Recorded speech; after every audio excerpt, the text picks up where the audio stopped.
Good morning বন্ধুরা, এই দেখো আমরা অগ্রদ্বীপ স্টেশনে এসেছি। আজকে আমরা দীঘা যাচ্ছি।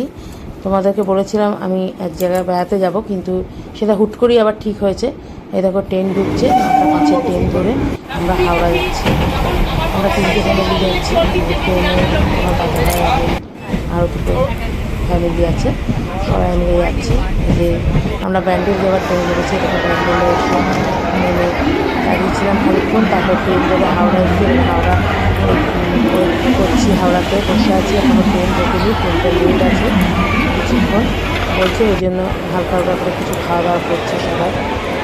খাওয়া দাওয়া করে নিয়ে বসে আছে, কারণ ট্রেনটা প্রায় 1 ঘন্টা লেট। এই যে ট্রেন দিয়েছে এবার, কিন্তু ট্রেন এখনও আমরা উঠিয়ে যাচ্ছি, দাঁড়িয়ে আছি, ট্রেন ঢুকছে। কামরূপ এক্সপ্রেস এটাতে গেছিলাম, তবে আমাদের এসি টিকিট পাইনি, নর্মালি পেয়েছিলাম। এটাতেই যেতে সবাই গেছি। প্রচণ্ড গরম ছিল। এরকম দীঘায় যখন নামলাম তখন প্রায় সন্ধ্যে 7টার কাছাকাছি বাজে।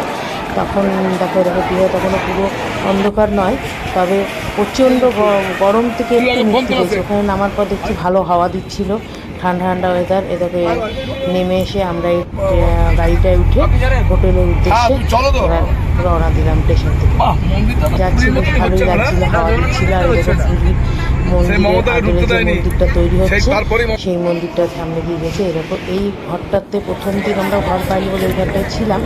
আর এরকম সমুদ্রের ধারে ঘুরতে গেছি, এসে জামা ব্যাগ রেখে দেখো সমুদ্র একবারে যেন মানে সেই কি বলবো আর, মাতাল হয়ে গেছে এমনভাবে ঢেউ।